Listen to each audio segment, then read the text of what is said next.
Let's go. What's happening, everybody? Welcome to Madrid United. Welcome to the Sunday live show. Something a little bit different for you people today. You've not seen these faces on my channel for a while. There's plenty of opinions going around here on a lot of subjects that are floating around at the moment. First of all, I just want to say again, massive big up to the United Stand channel and AFTV for what they've done today and yesterday for raising money for the NHS. I think Mark posted it was about 17,000 that they actually took in donations, which means with all the revenues coming in at the super chats and everything later on, they are going to smash 20,000. And they're obviously looking into YouTube as well to see if they can waiver them YouTube fees to try and get as much money as possible over to the NHS. So that is an unbelievable. Me and Saeed were on the show. I hope you all tuned in at some point and watched one of the shows. It was fun. Saeed was on at 3 a.m. I was on at 4 a.m.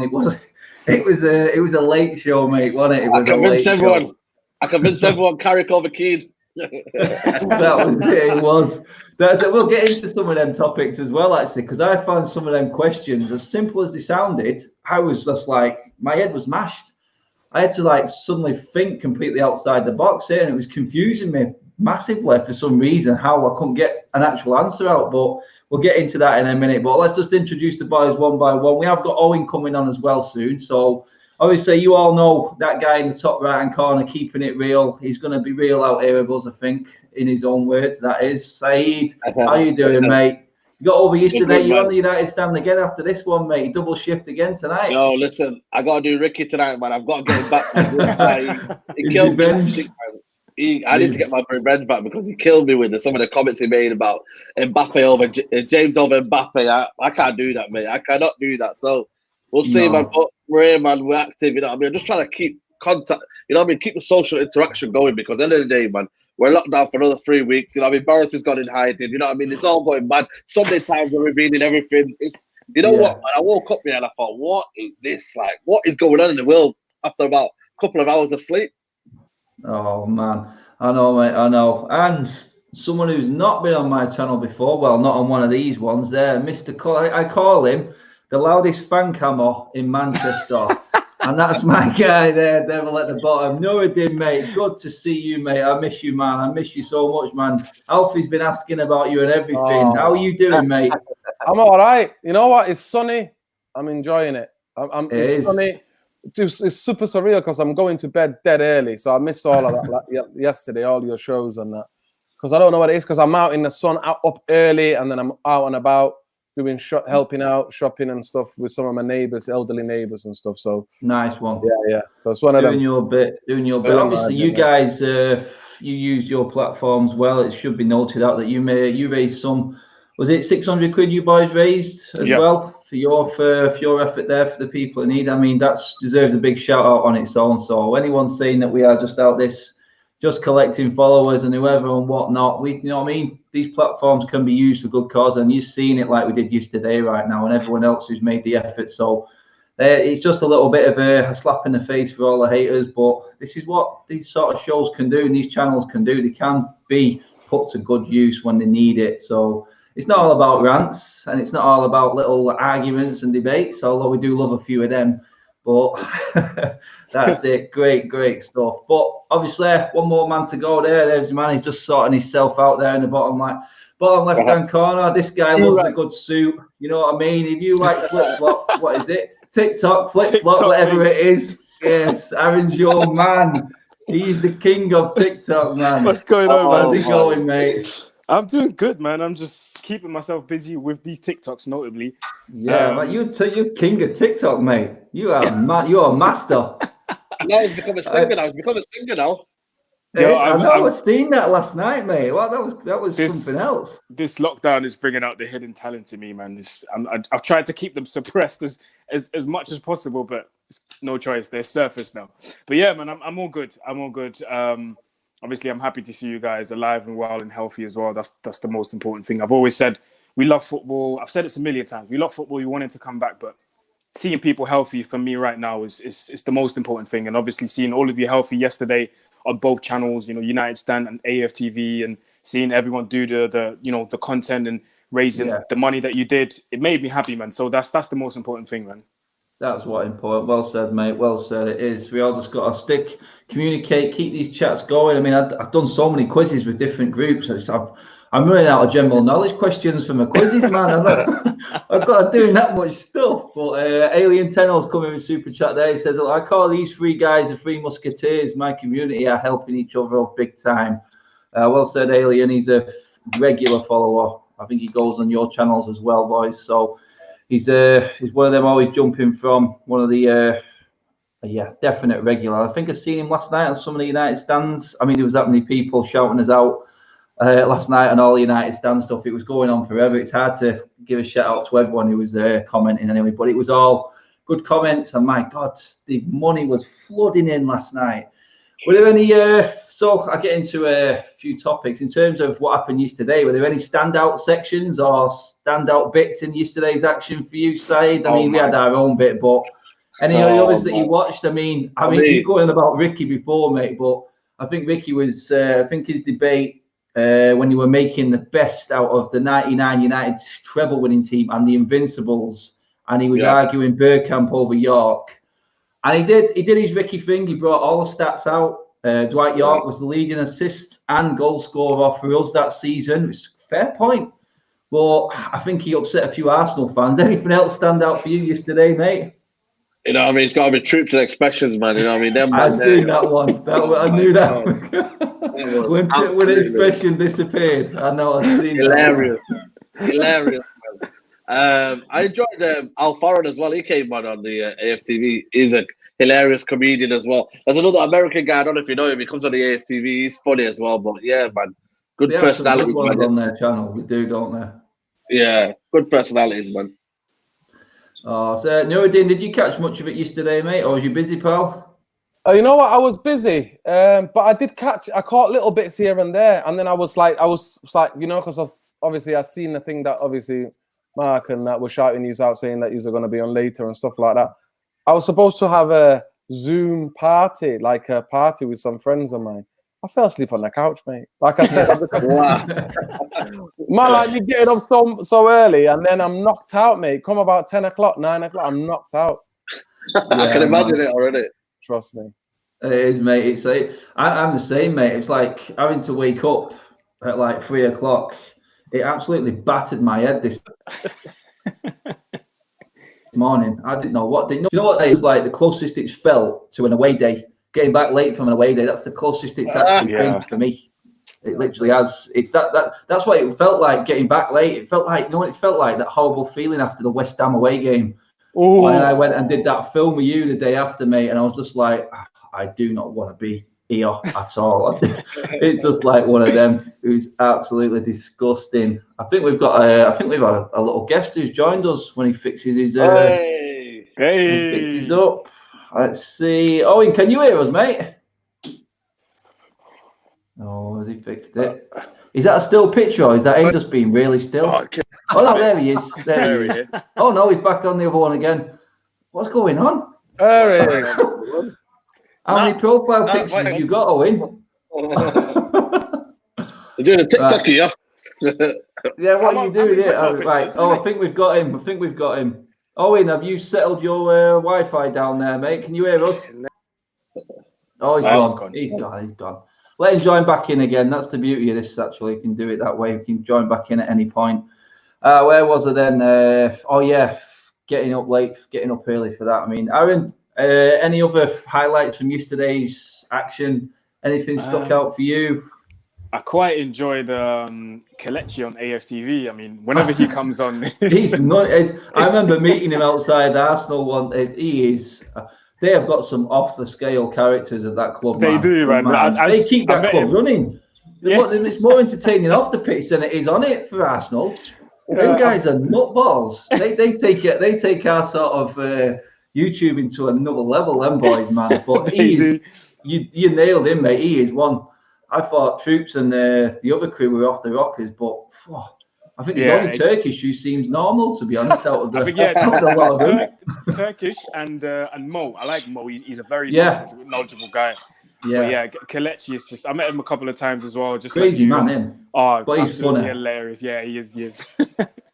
Funny in passion anyway. Right, Owen will be back on in a minute. Let's get into some football-related chat anyway. So I've not heard your sort of opinions, boys, on what's been going on. I mean, I've talked a lot on my channel. I've talked on United Stand, as you all know. But in terms of what's going on with United at the moment, I'll start with realistic transfers. Obviously, it's been talked about a lot who is actually coming in, but the key one, I think, to the whole summer is the fact if Pogba actually goes or if he stays. For me, I think he will definitely define who comes in the summer for us in terms of the positions anyway. I mean, the way it's going, it's all the noise is coming out. It's looking like Pogba is definitely going to be signing a new deal if you listen to what's been reported and rumoured. Noradin, are you a Pogba? I can't even remember where you are with Pogba use. I'm testing it here out. I'm taking a chance here. I don't know how no one's going to go with this one. Where are you at with him, mate? Everybody knows my views, man. Listen, to me, it's simple. I think Paul Pogba is the best player in our club. Even with Bruno coming in, I still think Paul Pogba is the best player in our club. But the thing that I don't like, obviously, he brings on so much hate too and controversy in terms of who he is, what he is, and people not being able to understand what kind of a person he is. For example, I give the example on the United Straight Jacket podcast and on Aaron's channel as well about imagine Pogba did what Walker did a couple of weeks ago. Could you imagine? Could you imagine what would go on in football Twitter, in the press?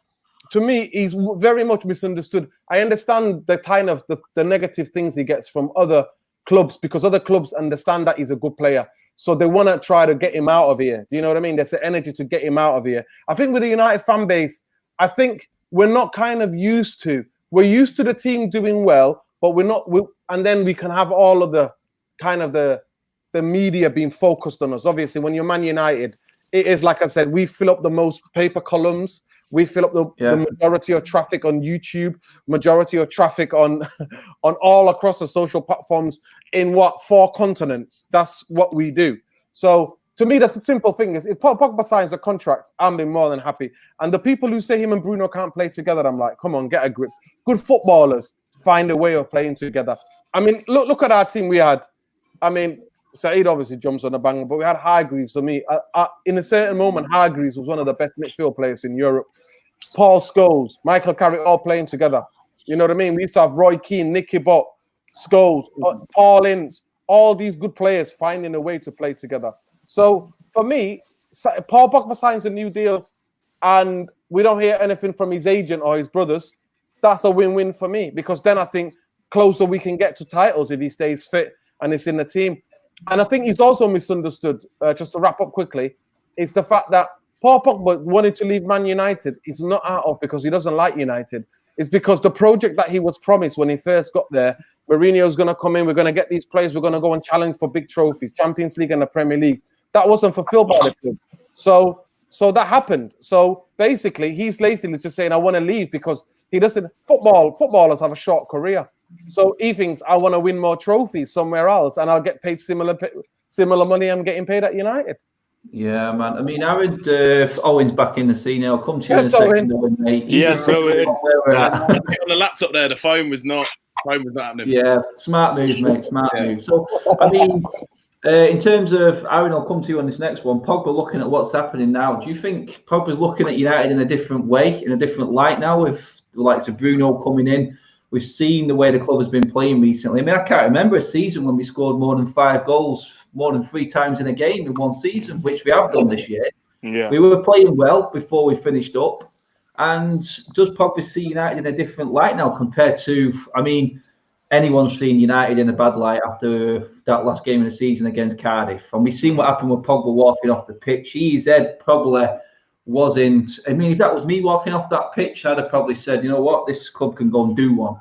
Personally, this club can do one. I don't care. So, I mean, right now, as Pogba looking at this team, do you reckon he has been sort of looking at it in a different light? Could that even be a factor right now, rather than it not being probably like clubs really can't afford him with what's going on in the world? Do you think Pogba's looking at United now saying, you know what, this is probably my last big contract as well, so this could be a massive, massive decision. The biggest decision of Pogba's career is coming up this summer, I think. Yeah, you're definitely right on that one, man. I think he's viewing United in a different perspective now, because like Nuden said, when he did come in, they probably sat down with him and they told him, all the things that Nuden just pointed out. And in his first season, you can arguably say that, the promise was kind of fulfilled. When he played in midfield with Rooney and Carrick, those were quality midfielders. But then when Carrick, the following season didn't really play that much, and we kind of already knew that he was going to be part of the coaching staff, and Rooney was declining as well, and then Herrera was there as well, that he played with, and then Rooney left, Carrick retired, so all of a sudden Pogba's having to play with Fellaini, Herrera. Okay, that was some quality, but he's having to play with Fellaini, McTominay. He was just coming through, he was still learning. Pereira, Lingard, who was declining at the time already, and I understand his frustration to go like, come on, man, you guys have promised me world-class midfielders, and I've ended up with, no disrespect, Lingard and Pereira. Do you know what I mean? The only guy he could say that was quality next to him in midfield was probably Herrera. I can't hear Owen for some reason. I don't know. He's speaking, but I can't hear him. Sorry, bro. All right. You said you want to jump in on that? What Aaron's just said there, Owen, mate. I was just saying that's not disrespectful to Lingard or Pereira. They're just not Man United quality players. There's no disrespect there. I don't think. I think they can both admit themselves they're just not up to the quality of a top level side. Yeah. Oh, Aaron, did you hear Owen then, mate? I didn't hear anything. No, right, I'll tell you what he said. Basically, he's saying you're not disrespecting them because they're just simply not good enough for United. Yeah, exactly. Simple as that, mate. That's basically where Owen's going. Saeed, I know where you are on Pogba, mate. Do you reckon his head is turned by what he's seeing? I mean, this brings you straight into your Solskjaer sort of love affair. In terms of is Solskjaer turning this around the likes of Pogba? That, you know what? I deserve another season in charge at United. Are you going to come along for the ride? Sign this deal, because I can't see anyone else in the climate coming into United as a manager right now. It just seems so surreal. I know, not knowing where the season's going. We'll come on to that in a minute, but I can't see Solskjaer not being at United even when we start next season. So, I mean, has Pogba looked at this in a different light? Is he looking at Solskjaer in a different light? I mean, Solskjaer backed Pogba from the get-go. Let's not forget that. He has been right behind Pogba no matter what has happened. He's always been positive about him. So, for me, Pogba's got to be looking at that some way, surely, Saeed, mate, on that, hasn't there? Yeah, I guess, obviously the morale of the team is quite high at the minute. Everyone's, you don't dislike any players. Obviously, you got your kind of Pereira and Lingard. Could they be better? But I don't dislike them. You know what I'm saying? I just don't think they're Man United quality. But in terms of Pogba, for me, I don't get all this notion about he signed a contract and all. That's for one thing I don't get. All this contract talks. For me, footballers are not even talking about football. They're not even, thinking about this. Everyone's just trying to get through this period and, look after their families and whatnot, because people are dying every day, through this horrific, virus that's going about. So for me, all this contract signed, how for me can you even get this contract signed anyway? You can't get it through, the Skype calls and all that Zoom. You need the legal document papers. You know what I mean? The fax machine. The fax machine. The fax machine. Yeah. I think nobody's using that after the De Gea. You know what I'm saying? You've not seen Muller's contract signing. We signed that. We signed that. Ed Woodward signed that fax machine company up to a multi-pound 3-year deal. After that, I'm telling you, he saved us. He saved us that season. I mean, I know where you are, Owen, with the Pogba situation. Obviously, circumstances are crazy now. I mean, I'm going to go into it now. I know it's a topic that everyone's talking about at the moment. Everyone knows where I stand with where the season is. I don't see it finishing. I really don't see a way around it. Owen, the last few days, I've seen a few more people come out and actually say publicly, and Gary Neville was on the other day on Sky. He was saying he's a lot less confident that this season will be finished now. What I said was, I just can't see, with the likes of Wimbledon going down, the Open, the Olympics, these massive, massive sporting bodies and events all cancelled for June, July, this summer, when the Premier League is supposedly expecting to be back on track, from what they're saying, even though they keep avoiding the subject apparently in all these meetings. I personally, I mean, I know I didn't think it was going to happen anyway, but you was hopeful at one point, Owen, but has anything changed? This last week seems to have took a bit of a downturn for me, mate. I can't see it happening. I don't see any situation where it happens. It came. Was it today or the other day where they announced that June 8th is now where they're planning to start again? I can't see any world where that happens. I can't see any world where any large sportings or gatherings happen for a good while now. I'm big into Gaelic football as well. Like that all happens in the summer. That's not going to happen now. I don't think there's going to be any sporting events. The NBA have all cancelled. NHL's all cancelled. The only thing that hasn't actually officially cancelled yet is the American football and baseball and the Premiership. And you can see gradually now it's just going to be a point. I think the mayor of LA came out and said there'd be no sporting events till 2021. That's a big statement, that, isn't it? If you think how active LA is in terms of sport, how many massive sporting teams they have. A big city like that does set a precedent. So I feel like I can't see it happening, even behind closed doors. But I feel like the options are there talks about like moving it out to like finishing the season in the Middle East. I can't. No, I mean, Aaron, Aaron's got his own show, the European Football Show, which he does with the boys there above him. I'll put a link in the description for Aaron's channel as well, and Saeed's. Check them out, obviously. I know you guys all probably do already, but don't forget to give them a check. But Aaron, you're down with the European football scene. You're the man I would probably look to for sort of ins and outs and a bit of inside knowledge. He's a very knowledgeable man, Aaron is, I tell you.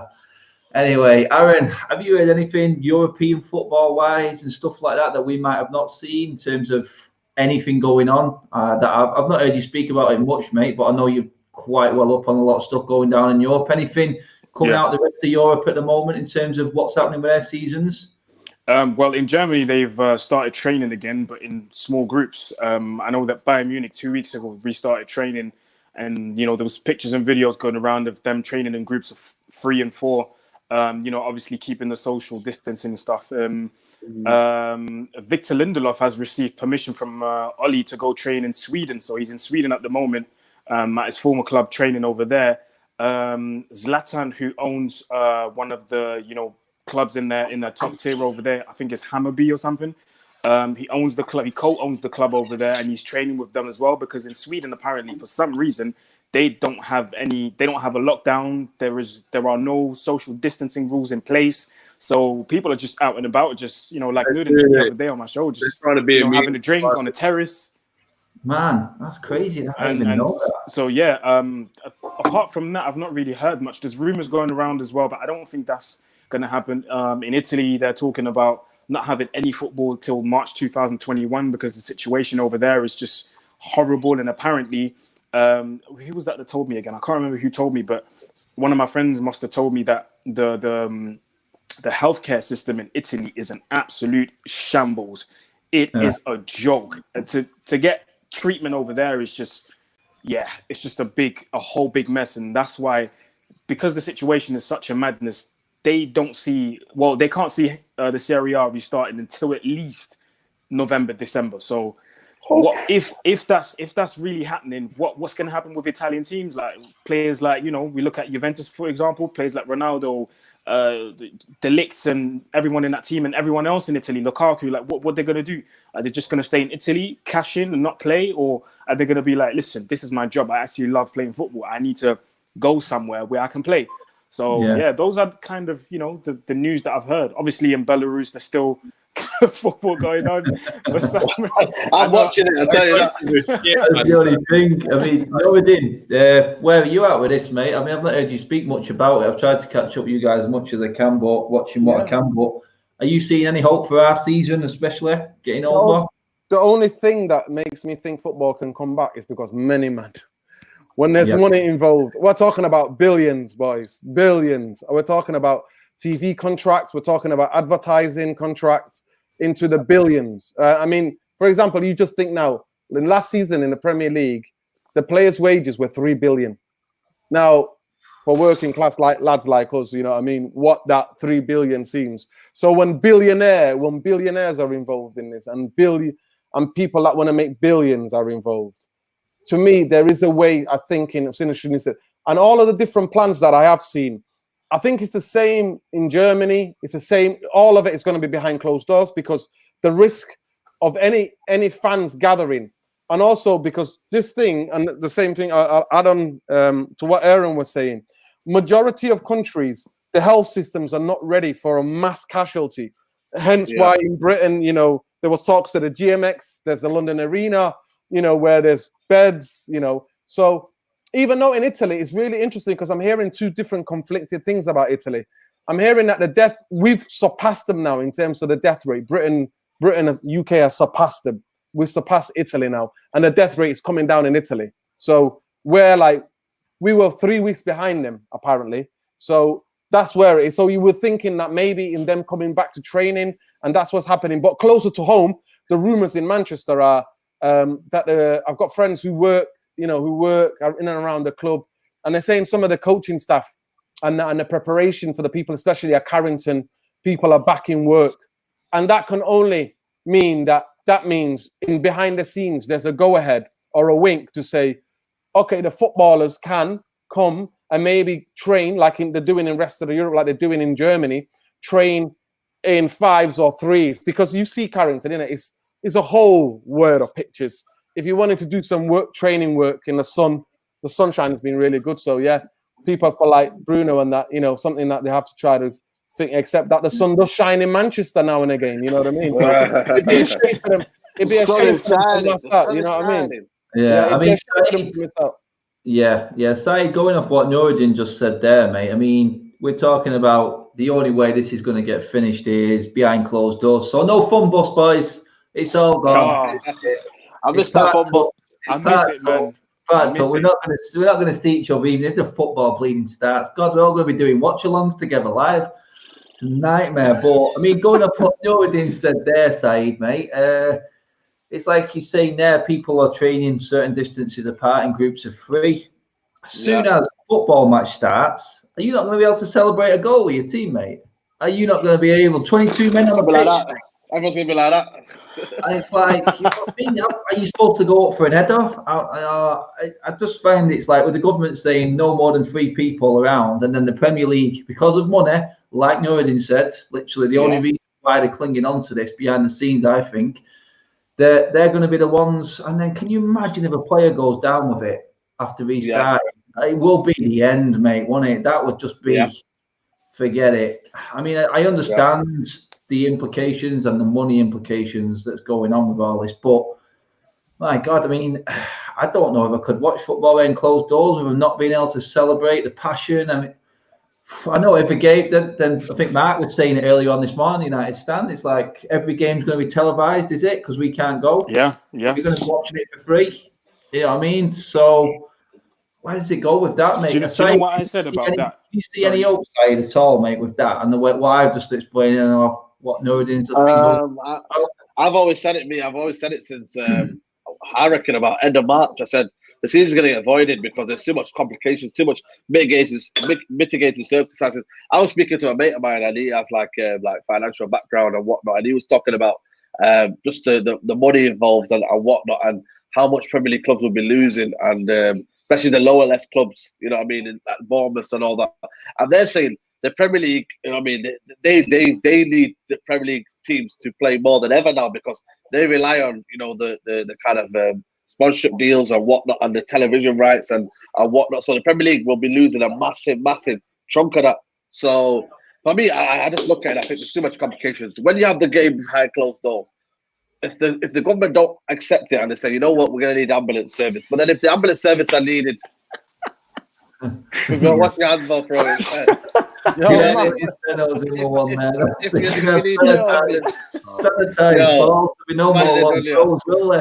Like that. If you need an ambulance service, no, give him a Dettol wipe just before that. Oh my God.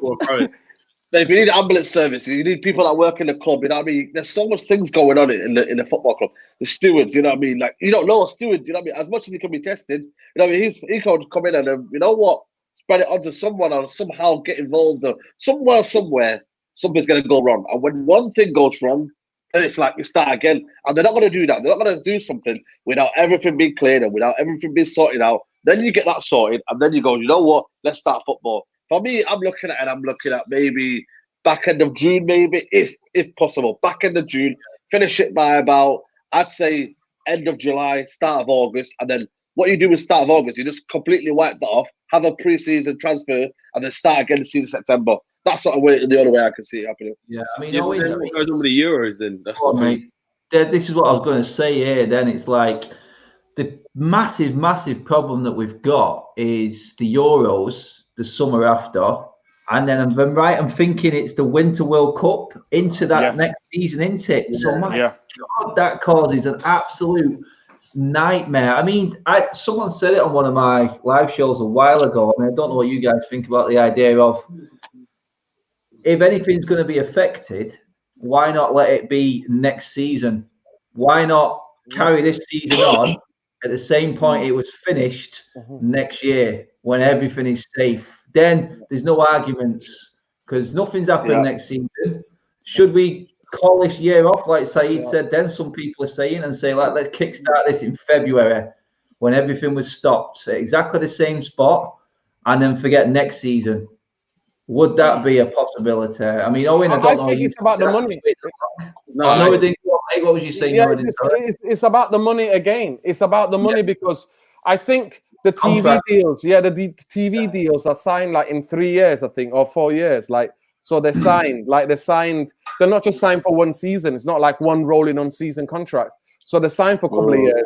And if that can be sorted out with the TV deals and the advertisers, I think definitely. One thing I was going to add, we're going to watch football. If football does come back and we're all watching it on TV, be prepared to see the most adverts that you've ever seen in your life, guys.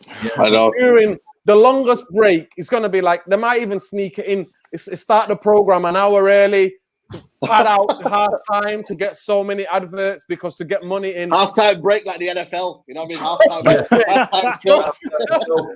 No, trust me. So that can continue. I think that I've heard that a lot with a conversation with friends. You know, people have said, actually, nothing's happened for next season. So why can't we just roll on? Because we're already going to have a disrupted time. And also there were some people saying, why the hell should we make the people travel like to Qatar and them places? Because those places people go to now and again, but nothing knows them. So would it be like the World Cup being maybe reassigned? If this continues in different parts of the world, maybe you'll have a European World Cup where Germany, you get like the bigger nations, Spain, Italy, like where you basically got the group stages, like all different. Oh, right, yeah. So the people then are looked after in that kind of sense. And Qatar pay their money, man. They paid their money to FIFA.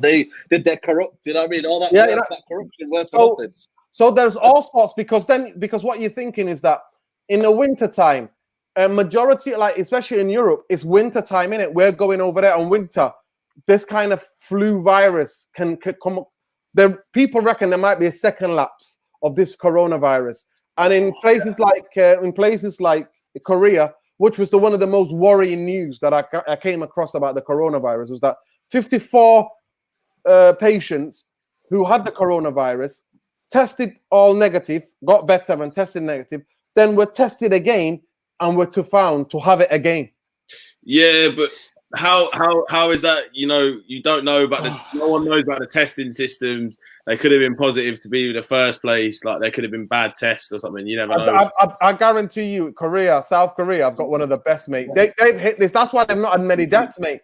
They've hit it right nail on the head. They shut the place down. They did tracing. They were disinfecting streets. Like they went on a military scale to shut this down.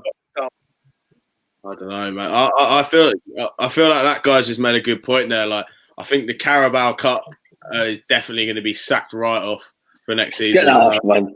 Yeah, just like straight away. Because in all fairness, it's a nice day out if you get to Wembley, but most of the time it's a bit of a pain in the arse.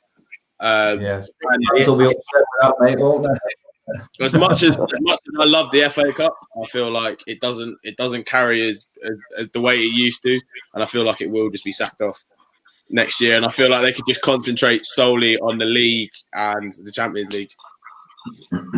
That's it, mate. I mean, Aaron, Your thoughts on that, mate? Any different to the boys there? Any other way around this at all in terms of finishing it? Is it doable, mate? In terms of a different way, is forgetting about next season an option for you? I think it is, because, like Norden said, we're going to have a disrupted season anyway with the 2022 World Cup. So why not, carry on this season somewhere along the lines of, July, August. Give the remaining months, give the players a holiday, and then resume the season in February, March. Do you know what I mean? And then carry it out, and then have the World Cup 2022. And I mean, it's not impossible, because they're doing it in the MLS. I mean, their season starts in March and then carries on through the summer, and then they finish in December, and by December it's done. Do you know what I mean? So yeah.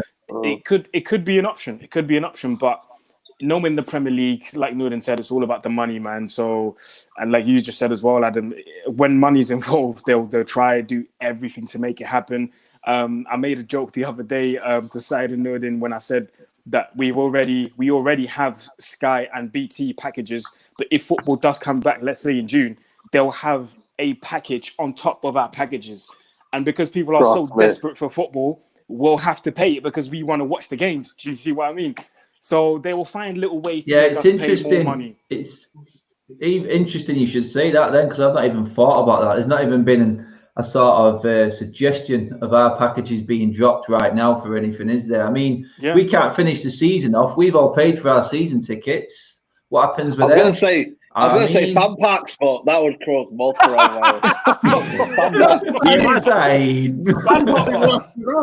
You know what? Can I just say something? 2 meters apart. Saeed has got better than Ricky-titis. I'm telling you. He comes out with a one-liner tonight, Ricky. Oh, he's going head-to-head with Ricky after this show anyway, so we'll let him get his anger out there, mate. We'll let him get on with it there. I'm not ready for it. I'm not ready. That's the first part of the show done, so I'm going to put a bit of a spin on it, because I'm going to bring in what I was doing last night on United Stand, actually, because I want to get other people's opinions on this, because this was tough. I mean, Saeed will know exactly where I'm going with this one.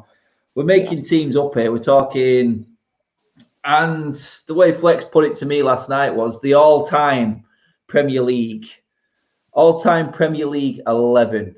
And this is from start to finish. It's practically an impossible question.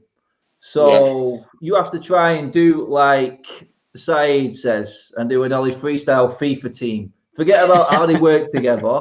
Forget about how they feed together. Because I was making a point when it came.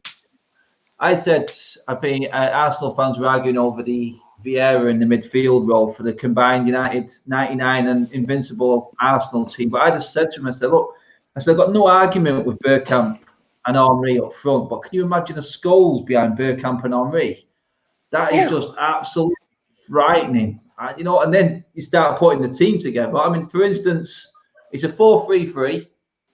My midfield was Keane, Scholes, and De Bruyne, which sends shivers down my spine, to be honest. That's a frightening midfield. But I'm going to go with you boys now. I'm going to make the best team for you boys, because I don't know how far back you go in Premier League years. I actually don't know how old any of you are, but I'm guessing I'm up with Nuruddin in terms of elder in all of this. My Simmer frame is just in the corner there, retirement. You know what I mean? Simmer frame. Yeah, so Owen, I'm going to start with you, mate. Give me a goalkeeper. That is. I think there's 3 candidates. I think we have Schmeichel, Van der Sar, and Cech. I think there are 3. They were popular last night. They were popular. I personally didn't I didn't see Schmeichel, obviously, because I'm only 20, so I was actually born in '99, so I didn't see Schmeichel. How old are you? I'm 20. I'm 20.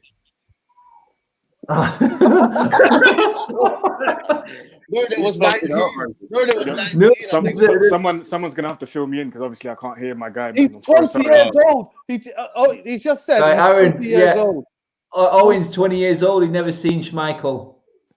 So never seen. The 99, Aaron. The 99. He hasn't seen the 99. Well, I wasn't alive. Okay, right. So I'm gonna go with Owen's going with, because I'm gonna say Cech personally. Right, check. Saeed, hit me with a keeper, mate. I'm gonna go with Van der Sar, mate. I think he was absolutely brilliant. He was, oh man, every save he made at his age when he came to Man United. He came at 35 or something like that, or early 30s, and he absolutely bossed it for every game. He saved us so many games. For me, that Champions League, I'll never forget that Champions League night. And and United have won it. Oh man, that was amazing. So for me, it's Van der Sar. Nuruddin, your knowledge, please, on this one. Who are you going with in goal, mate? I've seen all of them. Well, I've seen them play. I've seen Schmeichel play more than. I actually do not like Schmeichel as a human being and as a person. I really dislike him. You know what? I can't stand him. You know what? I can't stand him. And I agree. Another time, another space, I can talk to you and tell you why I really dislike him. But for me, for me personally, I'm sorry, but Schmeichel was the best. Because in terms of being a Man United fan, as a kid growing up, understanding that Man United did not win the league for a long, long time, this Danish kid comes from Denmark, from nowhere. Fergie plugs him out, and then boom, he comes there, and then he builds this aura around him, and then this presence. And the thing about it is that Schmeichel was a game changer. Schmeichel was a game changer in terms of the butterfly. He used to do this butterfly save where he used to intimidate. I remember it at Goodison Park, Nuruddin, that save he did. I remember it well, mate. Newcastle. I was watching it on Sports Night, mate. That's how long ago it was. Sports Night on BBC Two. I can remember that save when we had 4 bastarding channels to watch. I remember the one in Newcastle in that time when Newcastle were going for the league. The one that he made, and it was a header from Ferdinand. Literally in that corner, and then he went. Even the commentator was celebrating the Newcastle goal, and then he had to swallow it. And there's so many saves going to Old Trafford. Like I said, sneaking in at Old Trafford, seeing Schmeichel just make. It's like we all turn away and think that's a goal, and then it's a save. So the thing about it was that his record on penalties was horrendous. He saved a couple of penalties, not the most important penalties of his career. Where Denmark in '92 for Denmark to win to beat Germany in a penalty shootout in the Euros, in the Euros, and then obviously that '99 without that save, Giggs goal doesn't come. History is not made. You know what I mean? So for me, it has to be Schmeichel. Aaron, you're getting a deciding vote here, mate. This is crunch time for you, mate. I'm gonna go. We've got one check, one Van der Sar, and one Schmeichel. I've not made mine yet, so I'll see what you go with because it's probably going to sway it. Yeah, I'm gonna go with Van der Sar because I think, first of all, he's a goalkeepers in general are tall, but he was a very, very tall goalkeeper, and for goalkeepers 6'6", and for goalkeepers to get to the ground very quickly as a 6'6" guy is very hard. I think there's a few goalkeepers I've seen play that can do that. I can think of Van der Sar. I can think of Neuer gets to the ground pretty quickly as well. And for a big guy to do that is very hard, and it takes a lot of agility and speed to do that. And Van der Sar was very, very good at that. Obviously, and his consistency as well, man. I know Schmeichel was, and someone just said it in the comments there as well that you showed up. Van der Sar was very consistent. Schmeichel was very good at making decisive saves, like the '99 one. He's made a lot of saves, and obviously I wasn't old enough to see him play at his prime, but I've seen bits here and there on TV. I remember with my dad and stuff. But judging on what I've seen, like in my lifetime, let's see, and what I've seen consistently, I'll definitely go for Van der Sar. Yeah, I think so. I think we'll go with Van der Sar then. I'll probably back him up on that one. There's a few people gone heavy on Van der Sar. There's a few shouting for Schmeichel in the comments, but we'll stick with Van der Sar then for the goalkeeper. Let's try and get through this back line. It's not going to be easy. We'll start with right back. I went with Gary Neville. Yeah, I don't think there's any arguments there. I think maybe you look at all-time Premier League. It's a big shout, isn't it? I think maybe you look at Ivanovic at Chelsea, but aside from that, you maybe Trent in a few years' time. Not enough. I'm saying in a few years' time, if he carried on the way, and if Liverpool were to be a successful side, possibly, but you can't decide on Twitter. Yeah, he is. No. Yeah, no. You know what? He's sleeping there. You know that. I love it. I'm tired from losing money. I wanted your opinion. You got a twin brother, you know what I mean? Really? Neil Ashton's there somewhere as well. No, he just wanted to put. He just wanted to. He knows I miss Noureddin, so he wanted to move Noureddin's box closer to me. That's all it was saying, wasn't it? Big man, the love is real, big man. What I can do with the hug right now. Yeah, it was that all was a good conscious one. together. There's also a shout for Lee Dixon as well. Yeah, Lee Dixon. Yeah. Lee Dixon. I think. But I feel like Neville's consistently. Yeah, I think all of us going good on Neville, and I think that's pretty much. I mean, last name. I'm going to be controversial. I'm going to say Ivanovic for me. I think you like Ivanovic. No, I like Ivanovic for me because the way he was aggressive.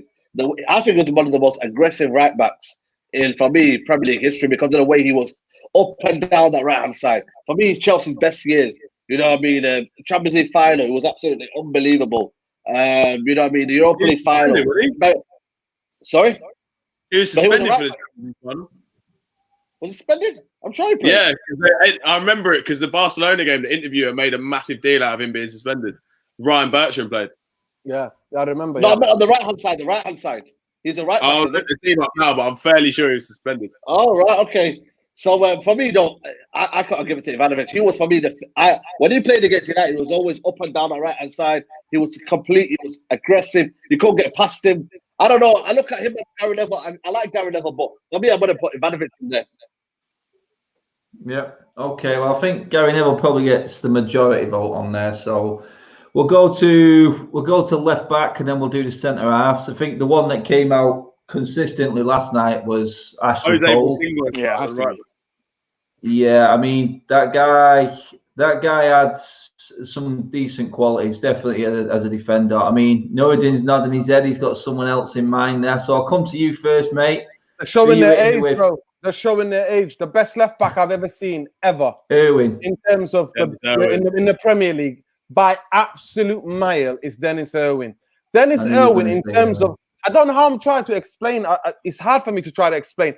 Dennis Irwin was 8 out of 10 every week. I've only ever remember one game where he made an error that led up to a goal, like error where he passed it back to Schmeichel and something happened and then the striker got in there and scored. Dennis Irwin, in terms of threat, a goal threat, could hit with left foot, right foot, can take free kicks. He used to take penalties.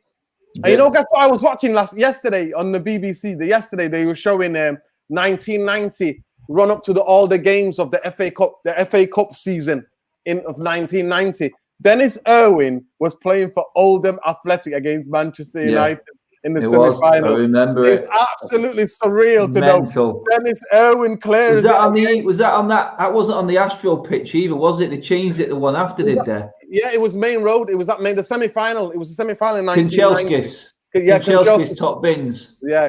I know that was 4 years later. This was 1990. Oh, 90, yes. Sorry, no, you're right. Yeah, it was a Main Road semi-final. It was Main Road. And then it was a replay, and Matt Robbins scored the winner. Well, 2-1. We beat them 2-1. Dennis Irwin. Goal from Robbins. I'm going to give it to Ashley Cole. Ashley Cole for me was Dennis Irwin. I'm having Ashley Cole. I'm having Evra over Ashley Cole, man. Let me explain something to you. Like, Dennis Irwin was a guy who can defend better than Ashley Young, because he had more. And up front, like, you know, when you talk about you guys want to attacking left back, you talk about attacking left backs. This guy was almost like a winger. Sometimes Giggs or whoever's on that side had to go in because he would take everybody on. Watch that 99. Watch 99 against Juventus. Watch it. He, in the game when United is 2-2, he gets the ball, takes on Delivio, cooks inside, smashes the inside of the post. The ball comes out. This is the semi-final. And this is Dennis Irwin attacking Juventus winger, sending him back and attacking him. To me, most people, especially of these generations, Matic, they sleep on him. They're sleeping on him. Dennis Irwin was the greatest left back I've seen play for Man United in my lifetime. Hands down. That's a shout for us. So we've got Irwin, we've got Evra from Owen, we've got... No, I'd say Irwin. So we've got Ashley Cole, from Said. Owen, did you want to change yours? No, I'd say Irwin, but I'm saying I'd have Evra over Cole. Though. All right, I'd have got Irwin, Evra, Cole. That's what I'd have. Okay, so we're going with Irwin then. Aaron, Erwin, for you, did you see much of Erwin? I didn't really see much of him, so it's hard for me to judge. It's really hard for me. You would have loved him, Aaron. You would have loved him. I know what kind of fullbacks you love, bro. You would have loved him.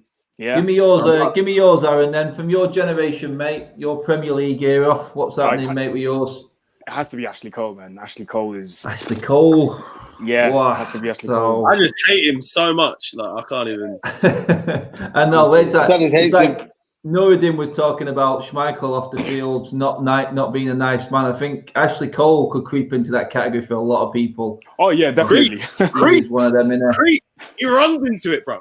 He's like Ashley Cole, beating on his misdeeds. He's on the pot. I'd say he's not far off John Terry in terms of like scumbaggery level. You know what? I genuinely think that. I think he got a very unfair. Let's just say press. Definitely, yeah. I definitely think that, and I think that the thing that what was made because at that time there was a lot of journalists that loved Wenger, and Wenger was in his honeymoon period at Arsenal because he won the double and whatever. And I think him leaving Arsenal to go to chase the Ibrahimovic money, the way Arsenal were treating him, the real story. Look up the real story, really. On why he left Arsenal. Well, but it's not just that. But that's when it started. That's when this kind of character where everybody's thinking he's this person, he's that person. And then every other thing that ever heard about is like, well, of course, he's Cashley. He's Cashley Young, you know, he's this, he's that. So look into it a bit more. I've heard him speak since, and he just sounded like down-to-earth kind of guy. For me, he was the best left-back for England, like in England, hands down. Because to win all of those caps for England, he's one of the biggest holders of that generation, of that golden generation. He was one of the most consistent players of that generation. Yeah. But all right, we're struggling with 3 of our team here. This is going to be a night. Believe me, when it gets into midfield, your head's going to explode. So you can see there, Prem Prodigy's coming with a super chat. Cheers, mate. There, he's going to set us all off here, get us talking about our centre back partnership. So, centre backs, that is a good shout. What he's put up on the screen there, I must admit, because I love Yapstam. And Rance was praising lyrical on Yapstam last night. He was having none of it. There's some serious centre backs in the Premier League, though. I mean, United on their own have got some absolute quality. I mean, Bruce, Palace, they got Stam, Vidic, Ferdinand. Then you're looking at what? Desai, Campbell, Adams. Where do you want to go with it? I'll start with you, Aaron. Start us off, mate. Because I think your selection is going to be less than what Nuruddin's got. He has got a catalogue to get through going off when he started watching football. So hit me with it, mate. Aaron, who stands out? I mean, I suppose it comes down to what type of player you like as a centre-back as well. Do you like the hustle and bustle, the throw your head on the line like Vidic, or do you love the quality and a player that can read a game like Rio could? I like one of each, to be honest. I like one of each. There you go. If I had to start with probably, the robust and the aggressive one, I'd probably say Yapstam. And it's not because I've seen him play in the United shirt. I haven't really seen much of him. But I have seen a lot of him when you moved to AC Milan. And boy, that guy was an absolute beast. I remember watching some Italian football and this guy is just clearing everything on his way. And I think we've seen it as well when we all went to the game against Bayern Munich, the Legends game.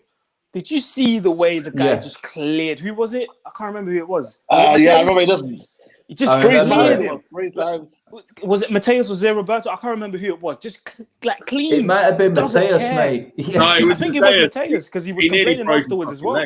Like the guy just unbelievable. And I felt like watching the old Stam. It just felt like the guy never retired, and we just took some days off and came back and played again. So if I had to pick one of them already, and now I'm gonna let the others choose, maybe the ball playing centre back, let's say. But if I had to choose like the aggressive one out of the two, it'd definitely be Yapstam because the guy was unbelievable. Saeed, give me someone to partner Stam, mate. We'll try and speed it along. Ferdinand. Ferdinand. Yeah. Owen, you ain't got any disagreement with that, have you, mate? No. Well, personally, I'd have Rio and Vidic because that's what I didn't see a lot of Stam. So I'd have Rio and Vidic. I grew up with that. Vidic. That's what I love. I mean, you look at some of the other teams. I mean, you've got Vincent Kompany in there. Desai, Adams, That's why he was Campbell, towards the end of his career, though. Terry. Yeah, it was towards the end of his career. Yeah. Still quality, though. Still quality. He was though, quality, but did he achieve that Chelsea side? Like, no. So, right. So, there's our back four, argue. finally. We got our back four and our goalkeeper. So, that's... so, I'm going with... We've got Stam and Rio in the middle. We went with Irwin with the majority because he's United at the left. We've got Van der Sar in goal. And we've got Gary Neville on the right. Is that all United, isn't it? Yep. Yeah. This is going to be United 11. I'm sorry. Right. United channel, No bias. No bias at all.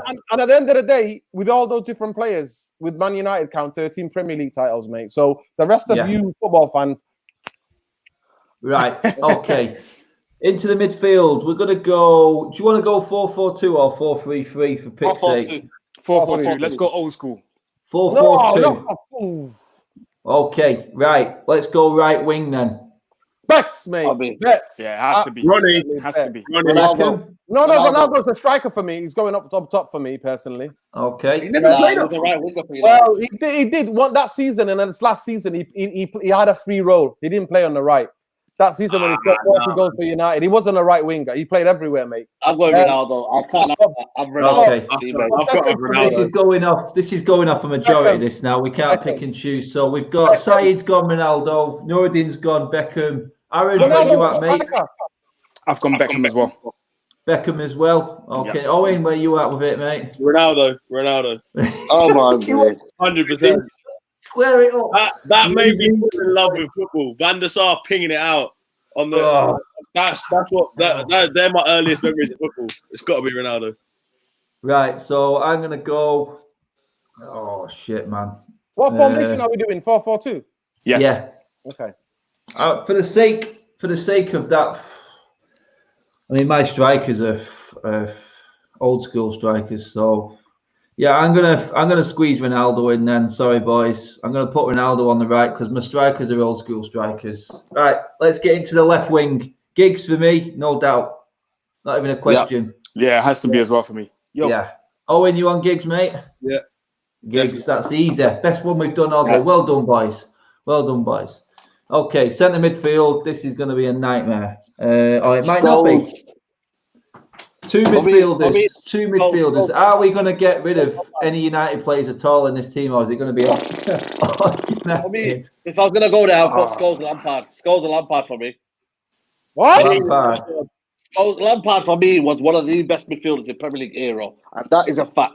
Goal scorer midfielder. You know what I mean? Absolutely unbelievable. For me, if there was one player I'd have in the United team that I've always wanted was Frank Lampard. I used to love the guy, man. Every time he was in play for Chelsea, I was in awe, man. Because he would literally, it was that there, Gerrard, he was literally save Chelsea every time. In big games, big game player, the goals he scored, 20 goals a season for about 10 seasons. How many was he scoring? 20 goals a season. Unbelievable. And he got Scholes as a maverick. Half of them were penalties, mate.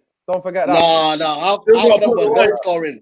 Penalties, mate. Well, you can talk about Rashford's penalty taker. So what if you're talking about penalties, I'll give you a centre half we missed out. Steve Bruce scored 22 goals for Man United, mate. Playing one season. You know, I'm just saying here. Lampard scored over 10 goals a season in the Premier League for 10 Half of them were penalties, mate. Half of them were penalties.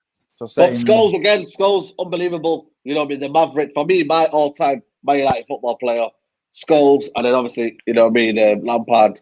Gotta be, man. Look at Jan Flags as well. Roy Keane gets in that team, mate. If it's a Premier League off-time team, Roy Keane gets in that team, mate. If Roy Keane gets in, then Carrick gets in. Listen, no, please. Oh, there we go. I knew the centre midfield was going to be the one that exploded everything. If Roy Keane and then Carrick, English thing up, man. Hey, Noureddin, that's the new playing behind closed doors kit. That's part of it, mate. Owen, what do you think, Owen? Let's go into Owen. Carrick or I reckon Keane and Lampard. Okay. You gone Keane and Lampard, Owen? Yeah, like I like Scholes, I love Scholes, but personally, like love Scholes and appreciate him as a player. But I just personally prefer Keane and Lampard. I love Keane as a player. Like the Irish connection as well, and then Lampard, I just loved watching him as a kid. Like he was an unbelievable midfielder to watch. He was one of the most improved footballers I've ever watched. Like, watched a player who was substandard and then literally like went up his quality. He improved so much under different managers. And I would say he's one of the most hardworking players I've seen, like, work at his game. I mean, Beckham for me was a big player. Because when I seen Beckham when I was a kid in a youth game, I was thinking, what can he do, this guy? He was at Preston, he comes back to United, and then all of a sudden he's a superstar. So right. Beckham okay, so we're going over it now, so I'm going to have to speed this up. So put your hands up if you've got Keane in your centre midfield. 1. 2, Owen. Okay. Yeah. I had Keane in my midfield. So, boys, Keane's going in. As simple as. It's Scholes. Okay. Sorry. Let's go with the names that I've heard been mentioned there. Let's go with Lampard. Who was having Lampard? Yeah. Said, Lampard. Owen. That's 2 for Lampard. Anyone have Gerrard? No, not really. Good player. Great player. Anyone got a shout for Vieira? Yeah, good player, but just not there for me. No. You're not having Carrick then, Said? No? Carrick. We love Carrick. We can't have him in our own time. Carrick could be in the second mould of greats 11. If we had like an A and a B team, then Carrick would be in the B team. Who's Carrick playing for Greg's FC with the pasties, yeah? No, man. Right. Okay, so we've got Keane. Have we got anyone that's got 2? Scholes, mate. It has to be Scholes then. Yeah, it has to be Scholes. I don't mind conceding Scholes to Lampard. Like, that's not really. Scholes or Lampard, man. Scholes or Lampard. I'm not too bothered. Scholes or Lampard, either way. Scholes. Owen, let's put it to the comments. Let's put it to the comments. Yeah, we've got basically Lampard. No Lampard. Okay, look, we'll have Keane and Scholes, no doubt. Keane and Scholes. But I'm just trying to make this a Man United 11. This is like supposed to be a Premier League 11. Yeah, that's exactly what Jang Flame said there. Then it's supposed to be an all-time 11. So I'll tell you what, I'm going to mix it up. We'll go with Lampard in the middle then. We'll mix it up then. Yeah, let's do that. Player. Let's keep everyone happy. Yeah. Right, give me a front 2. Nuruddin, waste no time, mate. Hit me with your best 2 strikers. Cantona, it's got to be in there. Because he was just something else for me personally. Like, he made me. You talk about somebody made you fall in love with football. Cantona made me. The colours are still not forgot, boys. I walk around, I look in the mirror, I think, yes, Eric would like this. So he's alive, you know what? He's the guy that made me fall in love. And you know what? I'm gonna be, because the way he changed his game and the way he adapted his game and then worked with a partnership. But I'm gonna go Cole, because Cole was a tapping merchant from Newcastle. He came to Man United and worked the channels, had all different variations to his game. So Andy Cole's one of my heroes, and he was there for a long time. Part of the most successful period in Man United history. That's me, but I understand if some people were to say Thierry Henry, if somebody was to say, you know what I mean, somebody else. So if you want to mix it up, then I would say Thierry Henry. Cantona and Thierry Henry. Okay. That's what I would go. Said, you're going Henry as well, mate. Henry and Rooney for me. Rooney was absolute catalyst for Man United for the last 15 years. Man United, Premier League, all goal scoring record, all of that. You know what I mean? For me, unbelievable. And Thierry Henry was, for me, just growing up, man. I was scared of him, mate. Every time he had the ball, I was shitting my pants. You know what I mean? Just every time when Arsenal would come to, I just look at Thierry Henry and I think, boy. And when they scored that goal, when he, chested it and volleyed it over the keeper, oh my days, man. I used to hate him, man, but now I love, I love him as a legend now. So for me, it's got to be Rooney and Henry. Rooney and Henry. Right. Owen, who was you going with, mate?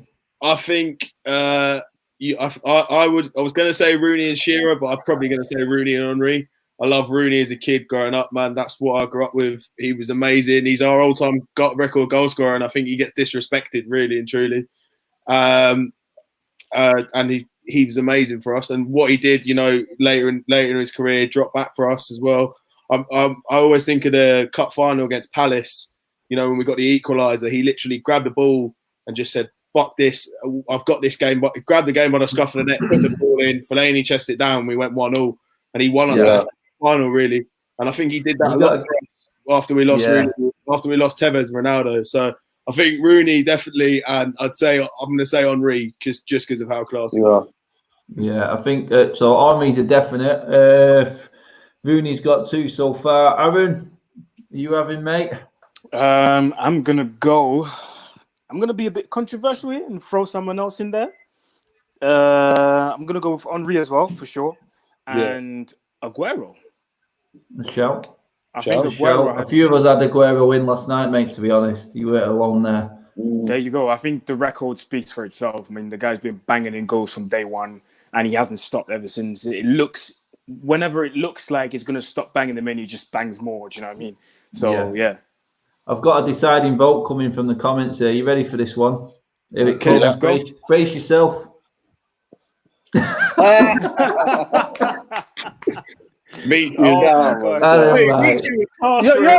Mutu put it on for a season, man. Mutu was on fire, bro. Yeah, we'll do an all-time 11 flops or one-hit wonders on another video, I think. But I mean, let me just say the reason why I say Cantona for me was that Cantona had the biggest impact. The only player that I've seen have an impact on Man United and literally decide. There was one season, and when he come back after he was banned, he scored goals in every game for Man United to win the league. Then the season before that, we went and beat Liverpool in the final. He scored the goal. Like, I've never seen Rooney score the winner in a final against Liverpool. The only player that I've seen do that against our biggest rival. That game, I couldn't sleep. I couldn't eat. The idea of losing to Liverpool in a final, and that FA Cup meant something, man. Mattis, you can tell them. The FA Cup was a big deal. And Man United to do that, and Cantona to do it in the tightest game ever, game of nerves, for me was just the biggest joy I have felt supporting Man United. That explosion, other than the 99, obviously. All right, there's a reason why I got Noureddin on this. His words of wisdom have just clinched the last place for me there and going forward. So this is the team we've finished with. We've gone Van der Sar in goal. We've got Gary Neville at right back. We went with Stam and Rio in the middle. We've gone Dennis Irwin at left back. Midfield centre 2 we went with Lampard and was it Keane, I think? Keane, Yes, and then we've gone Giggs and Ronaldo either side. Yeah. And then we've gone with Cantona and Henry up front. It's not a bad team, boys. It's not a bad team. Yeah, man. Not a bad team. Matic, you know that what you felt in that stand, mate. Some of these kids don't know when the ball used to get played to him, he used to smash it outside of the boot and he used to get that backspin and just send the defender. The defender used to go, "Where's the ball gone?" I mean, he retired 2 years before I was born, so I never experienced it. Yeah, but the back heels, just the arrogance of Man United. I never felt when Cantona was on the pitch, Man United could be beaten. I felt confident. You know, the same way Saeed said that he felt like when he seen Thierry Henry, he was like, "Oh my God, Thierry Henry." When Cantona was on the pitch and the likes of Roy Keane were on that pitch, I knew Man United could fight. Same with Mark Hughes. If the other team wanted to fight, we could fight. If the other team wanted to play football, we would out-football them. Whatever, they decided. Do we want to fight or do we want to play football? And we'll school you in both. And that's the thing I felt with Cantona. Just the aura. I have never seen a footballer have so much aura. And not something that was fake. Just imagine social media now with Cantona.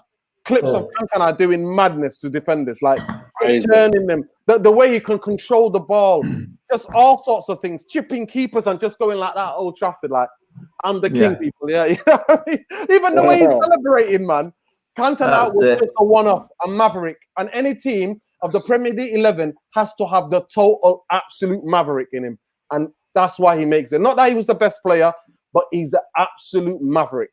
Yeah. That's pretty much us. We've gone over an hour. We need to let Saeed get himself warmed up for his Ricky match off for 2 on United stand in about 10 minutes. But quick one, just before we finish, it's a big one, important one. The missus has had a word with me. She said I should grow a beard, boys. What do you think? Is it a yeah or a no? Yeah. Isolation beard. What we're saying. Join the beard gang, Adam. I said you try it, man. Go on, Adam. Join the beard gang. As they, we've got Aaron and we've got advocates in Aaron and we've got Owen there. So keep it nice and clean, and man. We've got the smooth boys in Noureddin and Saeed. So I don't know which way to go. The only question I could ask: what color would your beard be then? What's your hair color? Comes up same colour as my hair. So dark hair, man. Yeah, I think that dark beard. Does it quite full? Does it go quite full? Yeah. I don't know. I don't give it a chance because it irritates the hell out of me. So I never get to that stage. Even mine, mate. Listen, When I get a little bit here, I just take it off. Listen, all I'm saying it if it gives you, if it means that you don't have to do as many chores, mate. You know what I mean? You have to negotiate, don't you? You know what I mean? In the household. You're not gonna do the dishes. You're not gonna be. You have to. You know, I'm growing a beard. That's it. TJ says, "Grow it." Alien 10. Let's say no beard. Oh, Phil, go for the beard. I don't know. Let's see. I was open for a while. Yeah. Oh no, I'd have to trim myself. Right, boys. I'm gonna finish it off there. We've been going on well over an hour. Quick thanks for everyone coming on. Nuruddin, cheers for coming on, mate. What's your socials, mate, for anyone wants to get in touch with you? That guy, Red Devil, for all the therapeutic needs. You know, when you're losing your head, you know where to come to. Yes. I'm here. I'm there. Always. Aaron, hit me up, mate. Hit me with your socials, pal. Yeah, man.